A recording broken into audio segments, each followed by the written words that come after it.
So hello everyone, my name is Ging Cee Ng and I'm a graduate student at the University of Chicago, obviously because none of you accepted to follow at Glazer's talk. So I'm going to be discussing two very interesting papers, one by Zvika Niemann and the other by Ed Glazer. And the way I've organized this discussion is to first maybe follow up a little bit on some aspects of Ed Glazer and Scott Commener's paper, and in particular to focus on the importance of studying market design in developing countries.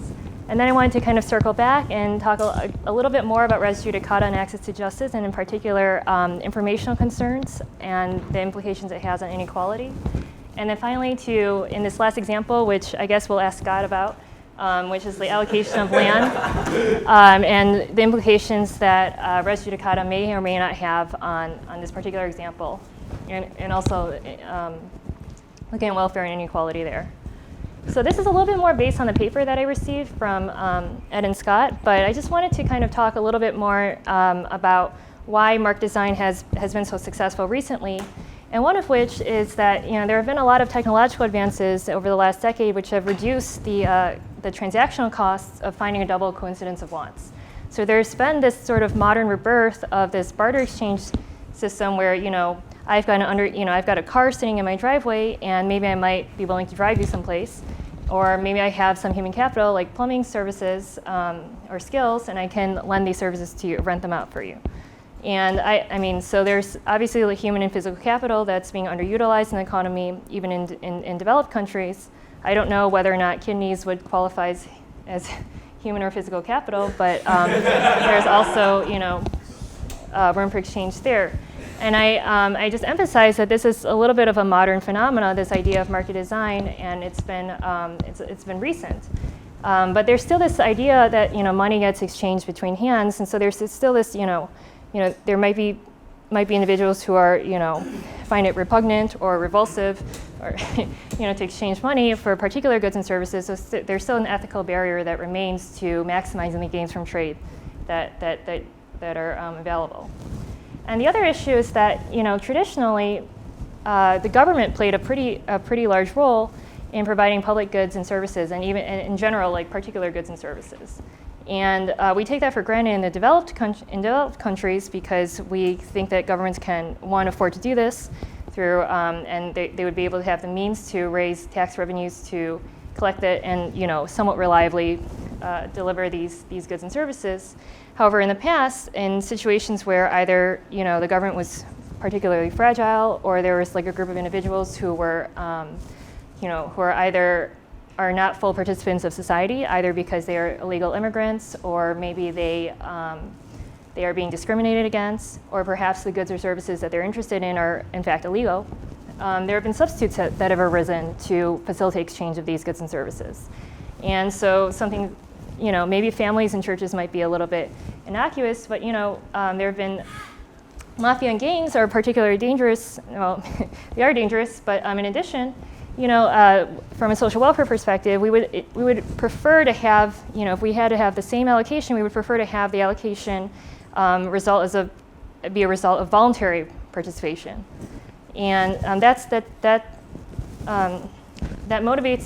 hugely motivational for having a market design solution where people can voluntarily participate in exchanging particular goods and services. And specifically in developing countries, governments are particularly weak. So either they are fragile, they're underfinanced, or they're corrupt. And so there are these missing markets that arise, and there's an even larger demand for having market design type solutions available to facilitate exchange. And so this is surprisingly a very overlooked and understudied problem because it's a first order priority. Economists typically tend to think, okay, well, we just need to get the markets going. Maybe we should look at financial markets, like traditional goods and services, and they kind of leave out this missing markets aspect, which is partially in developed countries taken care of by the government. So this is a very important topic, and I would just like to propose that if you're able to successfully design a market in developing countries, it could in fact be imported to developed countries in situations where either we would like to look at an alternative to providing exchange of goods and services that doesn't require an increase or expansion of the size of government, or in situations where the markets themselves involve illegal goods or services.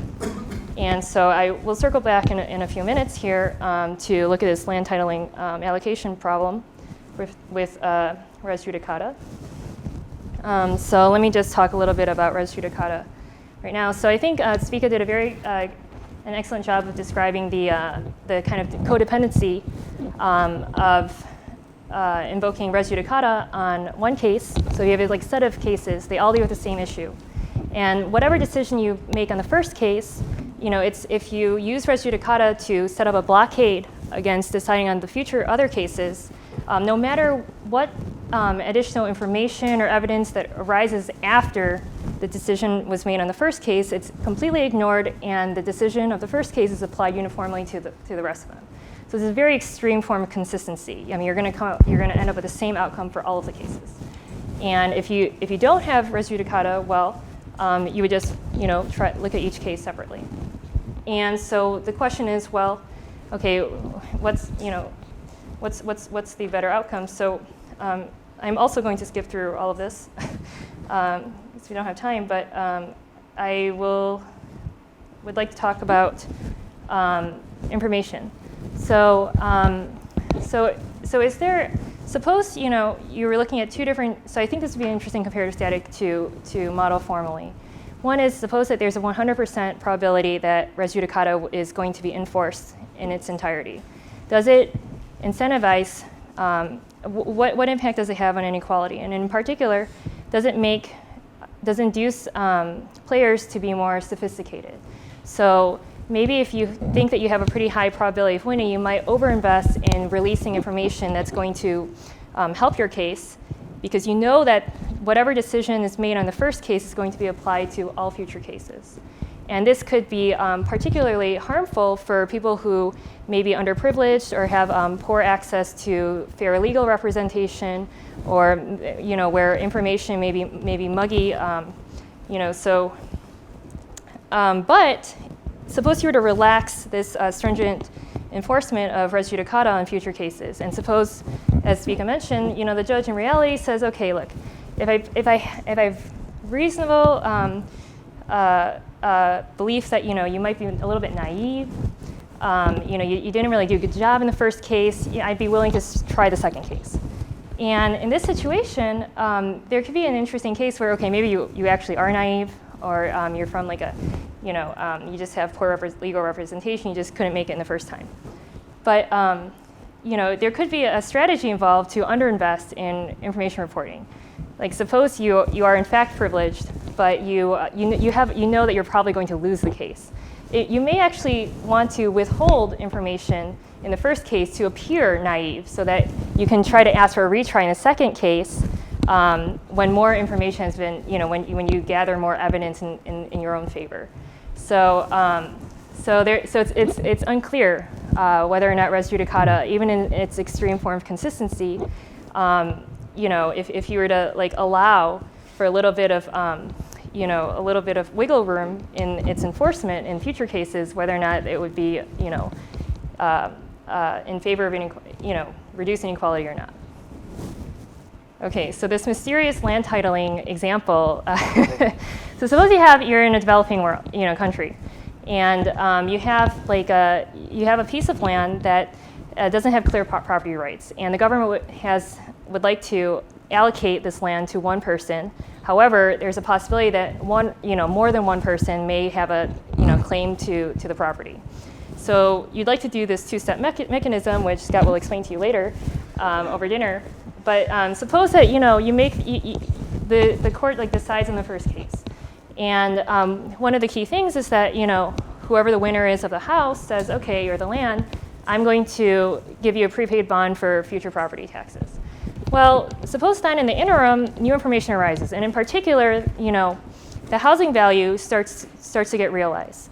And it could be that as the housing value changes, the actual realization of the property taxes will also change, and it could be above, at, or below what was decided ex ante. Now, suppose you were a loser, in the first case, and you say, wait a second, if I knew that the property taxes were going to be like this, I would have, changed my behavior in deciding the first case. So you say, I'm going to appeal. Well, OK. If you apply res judicata, you can't appeal. I mean, res judicata puts up a blockade and says, no. Whoever won it the first time, that's it. We're not going to waste legal time or cost in deciding the same issue twice. But suppose instead, you were able to decide the case independently. Well, if the outcome ended up being the same, it's still inefficient in the sense that you ended up with a consistent ruling. You tried a second case, and it wasted everyone, time and money, and you end up with the same allocation. However, if you don't end up with the same allocation, then there's a little bit of, then it's unclear, and it would depend on the welfare function, in particular whether or not, at least in the numerical examples that we both skipped through, if welfare was separable or not separable. So separable, if it was not separable, it means that social society only benefits when the same person is given the house during the entire period, and not if it was separable, it means that maybe there might be some partial welfare gains available if one person would have it for some period of time and another person for another period of time. So I think that's all the time I have. So instead of concluding, because there's at least 3 price theorists in the room I know, we can end with a TFU and open with some more questions. Awesome. Thanks so much.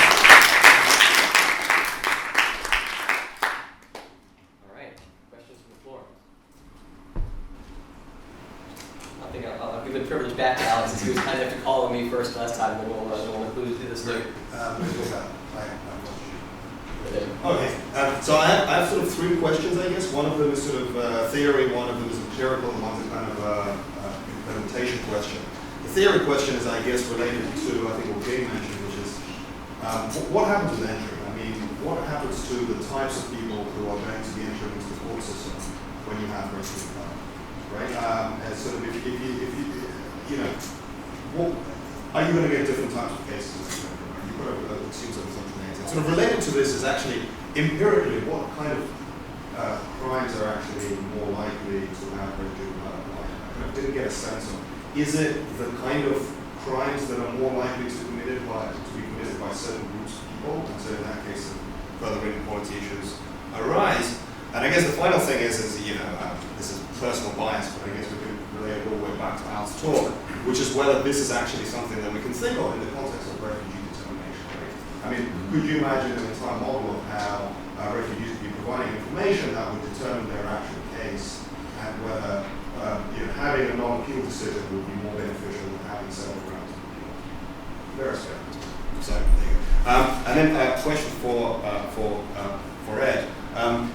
I guess the main theme of the entire talk was how can we apply market design in a case when there are very weak institutions. That is kind of your thing. And I guess that's a research agenda that can go on for decades. And we haven't really done much progress, right? We kind of most of the market design literature is really focused on places where we have secure property rights, kind of know how things work and so on. What can we learn? What are the examples from which we can learn about where this has worked? So, can we learn from rich countries 100 years ago when institutions were perhaps weaker and they have had some market design-like interventions which has worked? Or are we just looking at a completely new field that we have to develop an entirely new tools? Or is there something that we can apply from the past to developing countries? My comment actually follows that pretty nicely, which I think there's a use for technology here. So there's a paper by Daniel Bjorkengreen, is that pronounce his name, Brown, on mobile phone adoption in Rwanda. And so that's a paper about consumer surplus and all this, but implicit in that is mobile phone adoption made it much easier for the Rwandan government to tax people. Because it's centralized, there's no privacy in the data, and so we get much better institutions in that sense just because the technology works. Now, just as a caveat before sort of throwing that out there, there's another paper by Quesadilla and Yale that looks at IT adoption by companies in India. And they show that in corrupt places in India, IT adoption is much lower because those firms explicitly want to be able to avoid taxes. And so they know that they have a good IT system that they can be audited. And so we get this interesting back and forth between technology and institutions that I think is useful to think about in general.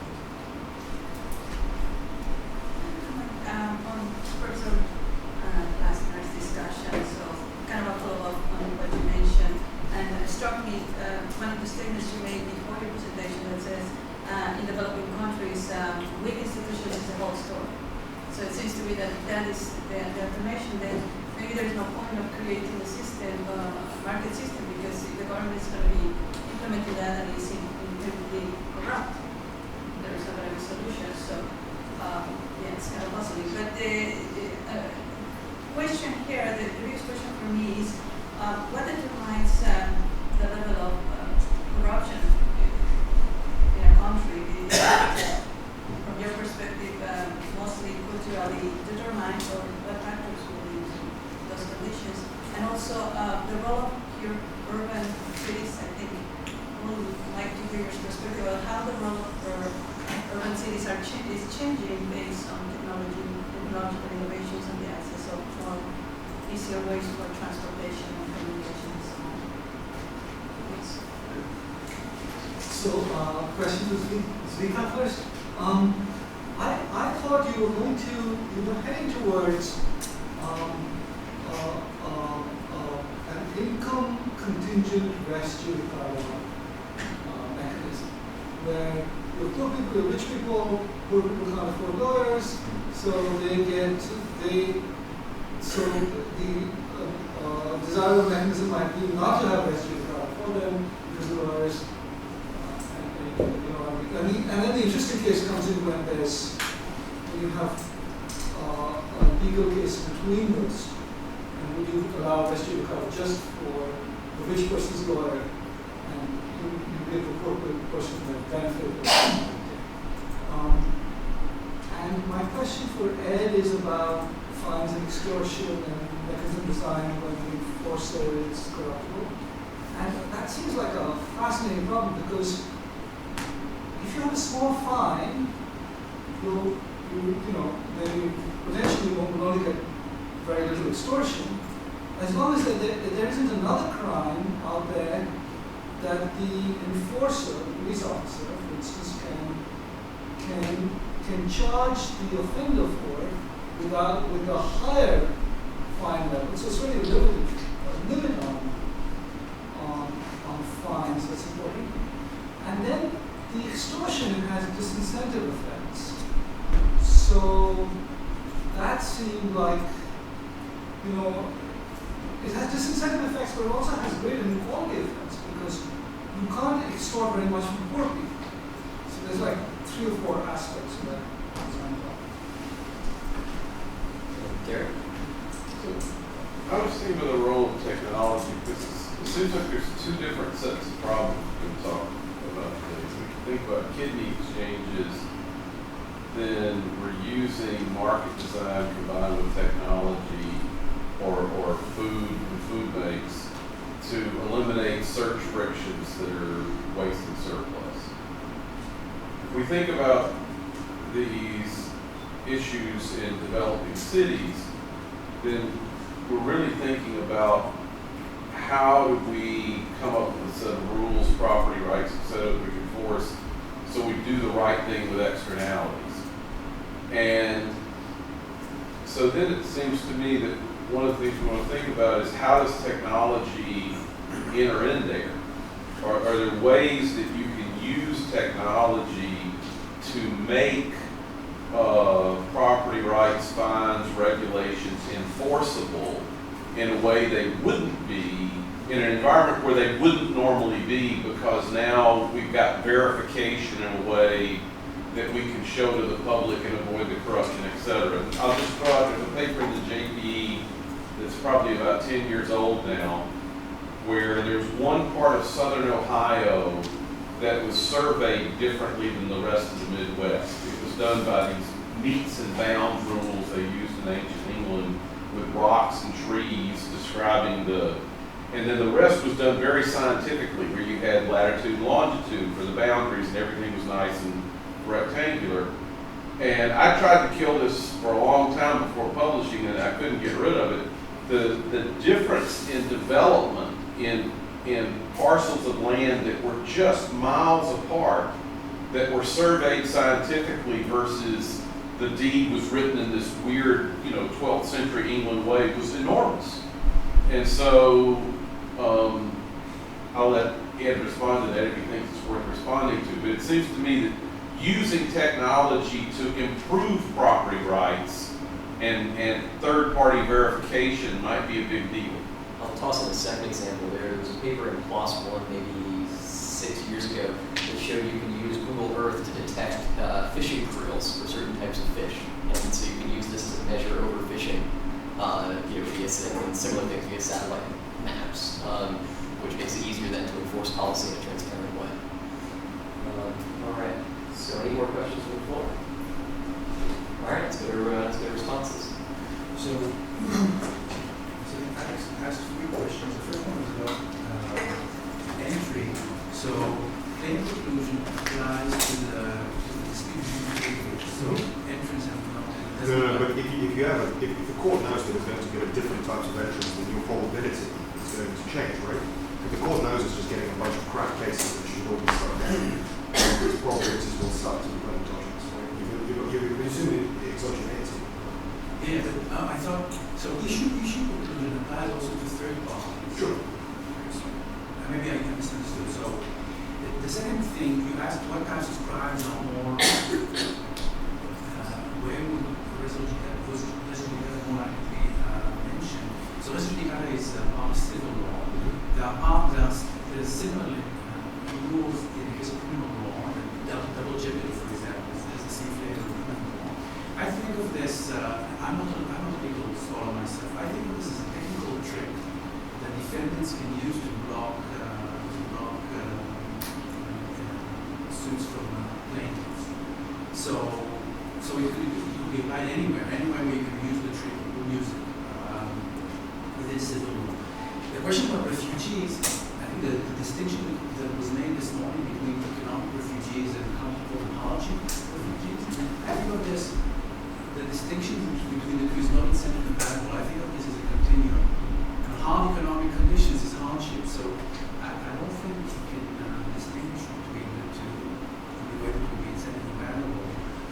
So I don't think that the logic that we were discussing has any effect, has any indication to that. Then the last thing about income contingent, I think this is it's a good idea. But my sense is that there will be tremendous resistance to such things in general. So think about income contingent funds. So you park illegally, and if your income is above a certain threshold, you have a big fund. You have to pay a large fund. If you below a small fund, I think people will not fund that. I don't know that this is done anywhere. So It's traffic funds like that. maybe that's why the refugee is there. Yeah.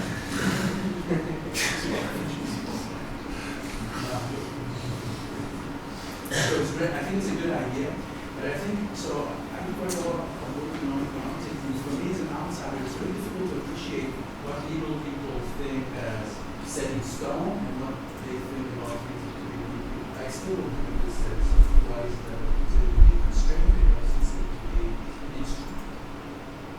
And I think most know the law very easily. Thanks. Thank you for those terrific comments earlier. Thank you all. So the first, I want to agree with Derek's characterization. The fundamental problem I was concerned with are actually externalities. They're about in cities and dealing with them. It's slightly different than the kidney exchange case in which there should be markets and there is. That being said, and I just want to highlight this, that's because this is when I wander around Manila, I get obsessed with the septic tank problem. City of 25 million people that's on septic, it seems crazy to me. But there are also issues of trade. So you wander around Dharavi, and there are people who are, recycling boxes and making little pots and doing fascinating things with plastics or copper. And their markets are fascinating too, and they're assuredly imperfect. And they're assuredly, for those of you who actually don't want to be engaged in septic tanks, there's stuff to do on the upside of cities in the developing world as well.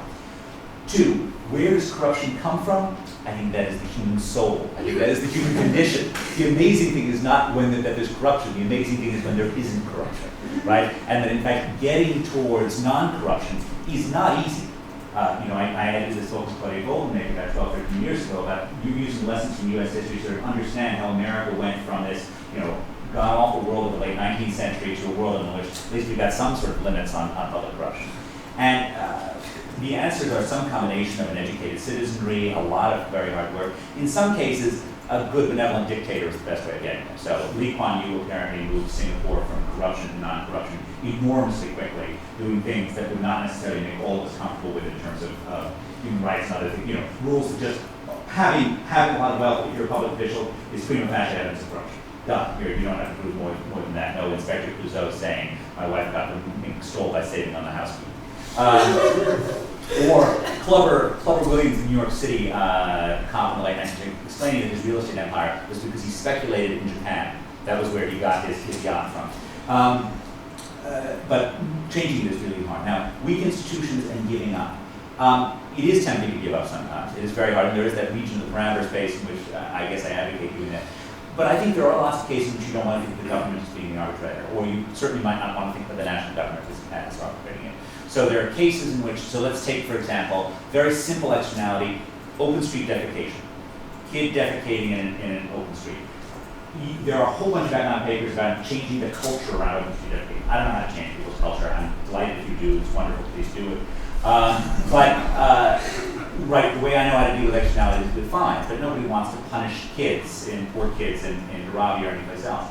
So the thought was that you could have communities that had their own enforcement, and the kids, when they engaged in open street defecation, were forced to go do math at a community center for an hour, or forced to read in an hour. That might be a mechanism that actually could function and wouldn't require the Mumbai constabulary to actually be involved, which would not seem like the best thing in the world. What technology will do to government and institutions is such a great question. And some of the things work really good. I mean, obviously in the case of Singapore, we have this incredibly good congestion pricing thing. I can imagine that it's not always, as all of your examples wonderfully make clear, technology often fights in multiple ways. And we may find genocides that were made possible through technology that didn't occur before. So I think the right thing is to, and that there also is Derek's point on property rights, to be continued. I think as in many cases it can go both ways. That's, I think, also the answer to the broad question about what the technology does to cities. Throughout much of the 19th century, technologies were largely centripetal, meaning pulling into cities, from the sort of rise of railroads, where cities centered on hubs, to elevators, which enabled us to go vertical. Through much of the early 20th century, technologies were centrifugal, mostly the car pushing us away. In the late 21st century, it seems as if what technologies have done is rapidly increase the returns to human capital, returns to new ideas, the complexity of topics, and that plays towards density, right? I mean, density enables us to learn from people around us, and face-to-face contact enables the transmission of high complexity ideas that are easily lost in translation. And in that sense, it's been a centripetal 30 years, but history has taught us it can go both ways. Last one. Alice's wonderful question about what can we learn from.